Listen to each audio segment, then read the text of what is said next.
أعوذ بالله السميع العليم من الشيطان الرجيم بسم الله الرحمن الرحيم والصلاة والسلام على رسول الله صلى الله عليه وسلم إن الحمد لله نحمده ونستعينه ونستغفره ونعوذ بالله من شرور أنفسنا ومن سيئات أعمالنا من يهد الله فلا مضل له ومن يضلل فلا هادي له وأشهد أن لا إله إلا الله وحده لا شريك له وأشهد أن محمدا عبده ورسوله الحمد لله رب العالمين يا أيها الذين آمنوا اتقوا الله حق تقاته ولا تموتن إلا وأنتم مسلمون يا أيها الناس اتقوا ربكم الذي خلقكم من نفس واحدة وخلق منها زوجها وبث منهما رجالا كثيرا ونساء واتقوا الله الذي تساءلون به والأرحام إن الله كان عليكم رقيبا يا أيها الذين آمنوا اتقوا الله وقولوا قولا سديدا يصلح لكم أعمالكم ويغفر لكم ذنوبكم ومن يطع الله ورسوله فقد فاز فوزا عظيما أما بعد فإن أصدق الحديث كتاب الله وخير الهدي هدي محمد صلى الله عليه وسلم وشر الأمور محدثاتها وكل محدثة بدعة وكل بدعة ضلالة وكل ضلالة في النار أما بعد الحمد لله رب العالمين. Les louanges reviennent à Allah subhanahu wa ta'ala, le digne de louange et de glorification. Que sa paix et sa miséricorde soient adressées au prophète Mohammed alayhi salatu wassalam, sa famille, ses compagnons et tous ceux qui suivront ses enseignements jusqu'au jour de la résurrection. Alhamdulillah Rabbil Alamin, chers frères et sœurs à la foi, je vous exhorte ainsi que ma propre personne à la crainte d'Allah subhanahu wa ta'ala, car c'est la crainte d'Allah subhanahu wa ta'ala qui nous accordera le succès. Car c'est pas avec la crainte d'Allah subhanahu wa ta'ala qu'Allah subhanahu wa ta'ala nous pardonnera nos péchés et facilitera nos affaires. Car c'est avec la crainte d'Allah subhanahu wa ta'ala que nous arrivons à lier nos liens de parenté. Très chers frères et sœurs à la foi, bienvenue dans notre série de rappels sur notre belle religion qui est l'islam. Car Allah subhanahu wa ta'ala dit dans le Coran, Inna ad-din 'inda Allah l'islam. Et le fait de se trouver dans cette communauté-là, c'est une grâce d'Allah subhanahu wa ta'ala. Et nous devons être fiers de cela et chercher à comprendre ce que c'est que l'islam. Et dans cette recherche de la compréhension de ce que c'est que l'islam, nous aborderons un sujet d'une très grande importance. Ce sujet-là, c'est la miséricorde divine, la miséricorde d'Allah subhanahu wa ta'ala. En effet, Allah subhanahu wa ta'ala nous fait part dans le Coran de sa grande miséricorde, son immense miséricorde envers ses serviteurs d'une manière générale. Et en particulier, Allah subhanahu wa ta'ala, sa miséricorde, il est miséricordieux envers ces personnes-là qui ont commis des excès en leur propre détriment. Ces personnes qui sont tombées dans les fautes, dans les péchés, peu importe le péché, Allah subhanahu wa ta'ala les informe que sa miséricorde, ils ne sont pas privés de sa miséricorde en réalité. Lorsqu'il dit dans cette sourate, la sourate Zumar, il dit قل يا عبادي الذين أسرفوا على أنفسهم لا تقنطوا من رحمة الله إن الله يغفر الذنوب جميعا إنه هو الغفور الرحيم. Allah subhanahu wa ta'ala, Surat Zumar, verset 53, il nous dit Qul ya ibadi, dis mes serviteurs, vous qui avez commis des péchés, des excès à vos propres détriments, vous qui êtes tombés dans des fautes, dans des péchés qui vous mènera à votre perte.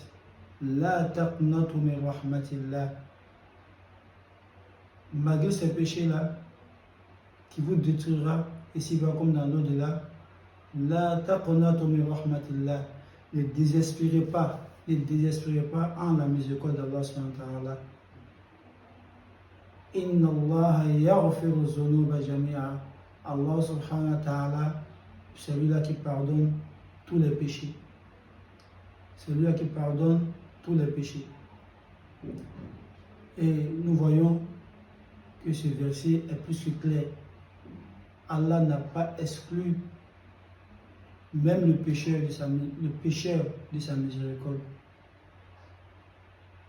Mais malheureusement aujourd'hui, nous avons dans la communauté des personnes qui eux ils ont trop compris jusqu'à dire ce qu'Allah subhanahu wa ta'ala n'a pas dit.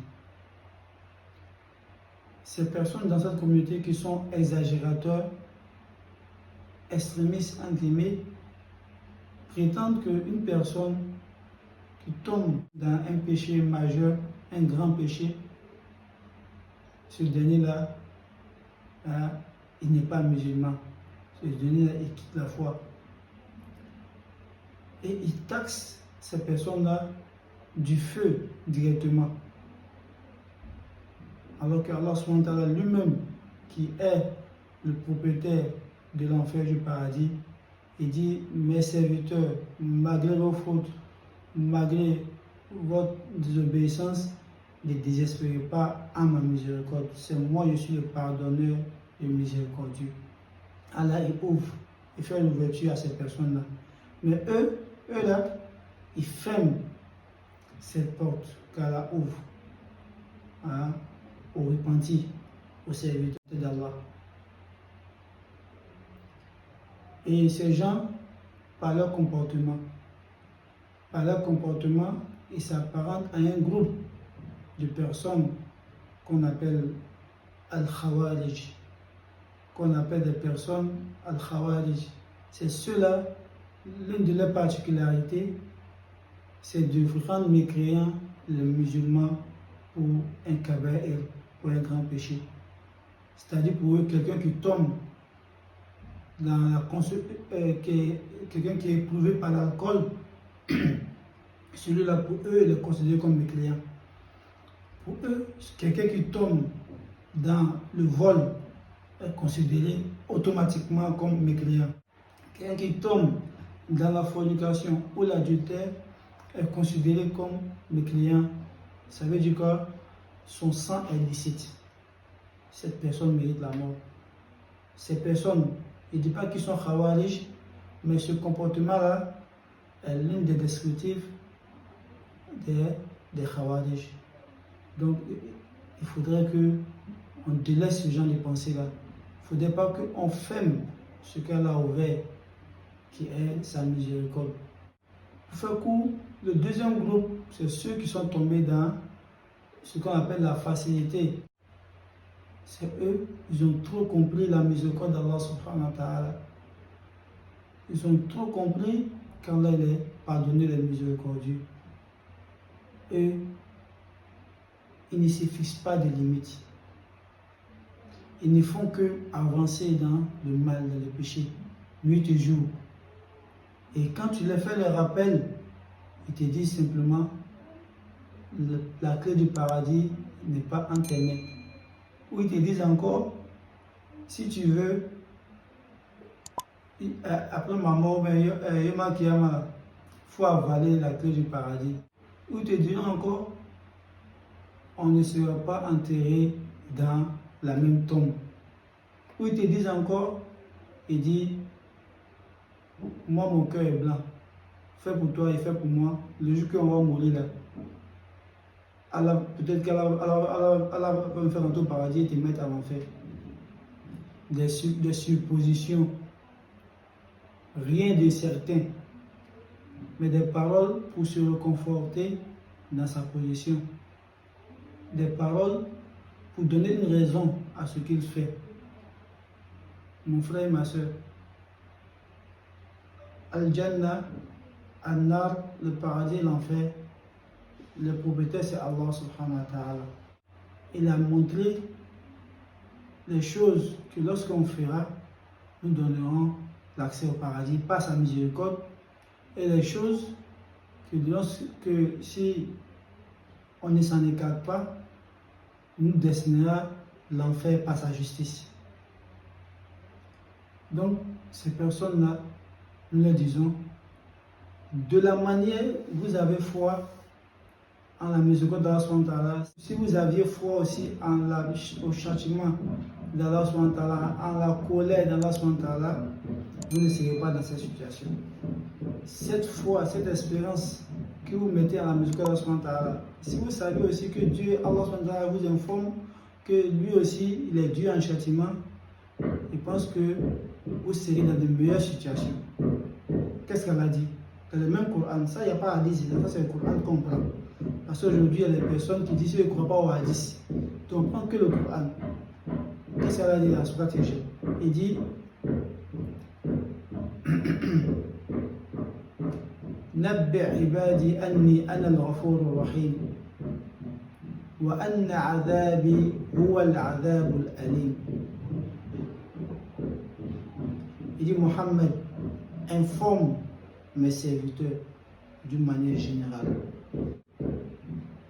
Anna al-Ghafur ar-Rahim, c'est moi, je suis le pardonneur, c'est moi, je suis miséricordieux.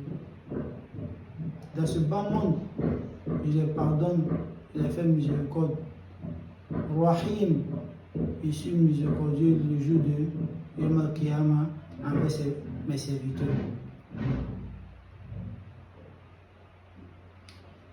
Aussi informe-les. Wa anna adhabi huwa al-adhab al-alim. Informe aussi mes serviteurs. Mes serviteurs que mon châtiment là, ma colère, mon châtiment, huwa al-adhab al-alim.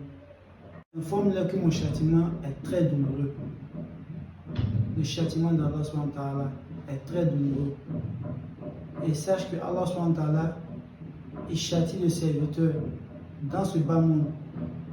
Il fait vivre des choses en conséquence de ses actions. Celui qui tombe dans l'alcool, les conséquences, les épreuves liées à cela, il les vivra ici-bas d'abord. Soit il se fera renverser par un véhicule, soit il sera dénigré, il n'aura pas de respect. Ceux qui tombent dans la faute de l'adultère, les maladies sexuellement transmissibles, la perte de ses biens et autres, l'avilissement ici-bas, le rabaissement ici-bas, ceux qui tombent dans la drogue, dans le vol, la mort, la folie et autres.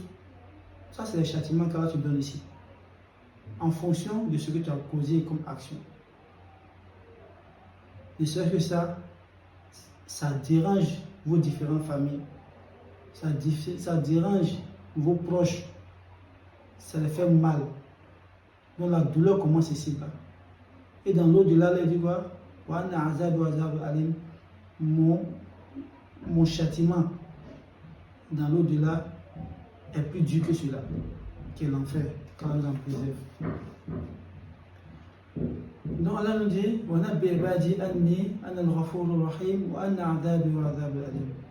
c'est fini. Il dit de la manière que je vais présenter ma miséricorde, sachez aussi que moi je sais récompenser mes créatures qui sont insoumises, mes créatures qui n'ont pas de limites. Tout ce que moi leur dis que j'aime pas, que j'ai interdit, c'est ce qu'ils font. Tout ce que je leur demande de faire, ils ne le font pas. Qu'ils sachent que quoi? Mon châtiment est le châtiment qui est douloureux en réalité. Et le châtiment d'Allah subhanahu wa ta'ala, c'est l'enfer. Aussi, Allah subhanahu wa ta'ala, par sa miséricorde, d'un hadith rapporté par Abu Hurairah, il dit si le serviteur ne commettait pas de péché, Allah subhanahu wa ta'ala allait les enlever. Il allait les effacer et envoyer des peuples qui commettront des péchés et qui seront revenir vers Allah subhanahu wa ta'ala et Allah les pardonnera. Il dit لو لم تذنبوا لذهب الله بكم وجاء بقوم يذنبون فيستغفرون الله فيستغفر لهم. Si vous ne commettez pas de péché, Allah subhanahu wa ta'ala vous effacera, vous enlèvera, vous fera disparaître et enverra des personnes qui commettront eux des péchés, qui tomberont des péchés puisque ce sont les êtres humains et qui vont demander le pardon de leur Seigneur et Allah leur pardonnera les péchés. Et il y a un hadith rapporté par Anas bin Malik. Le prophète me dit Kullu ibn Adam khata wa khayru khata'in at-tawwabun. Et dit tout fils d'Adam est voué à commettre le péché. Est voué à commettre le péché.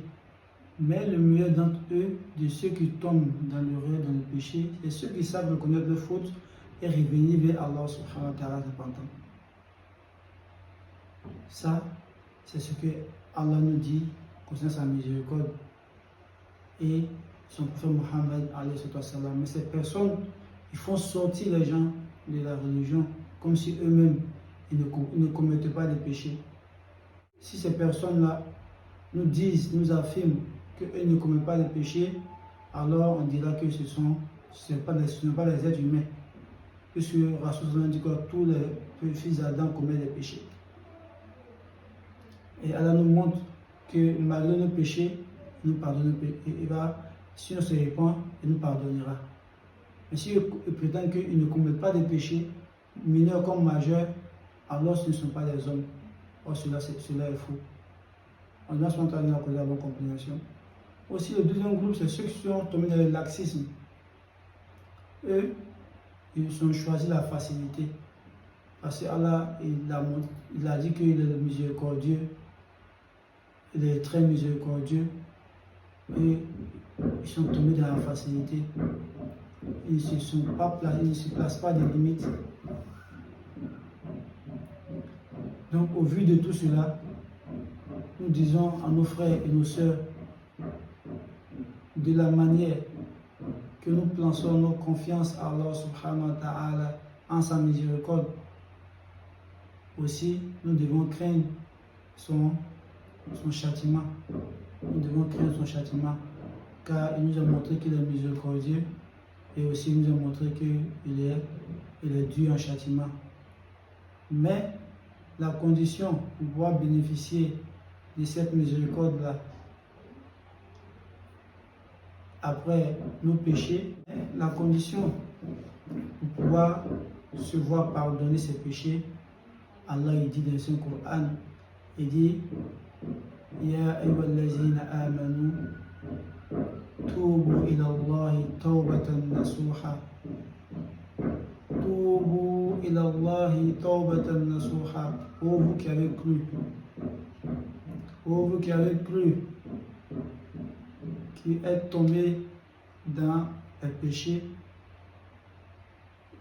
moi Allah vous demande de revenir vers moi, de vous repentir sincèrement. Celui qui se répand à Allah sincèrement, Allah SWT pardonnera ses péchés. Mais qu'est-ce qu'un repentir sincère? Un repentir sincère, qu'est-ce que c'est? Le repentir qui nous fera effacer nos fautes, qui nous élèvera en degré. Quel est ce repentir-là? C'est ce que tout un chacun d'entre nous doit chercher à savoir et l'appliquer dans sa vie afin de pouvoir bénéficier de la miséricorde d'Allah subhanahu wa ta'ala et d'être épargné de son châtiment afin de pouvoir accéder au paradis d'Allah subhanahu wa ta'ala par sa miséricorde et éviter d'être affranchi de l'enfer.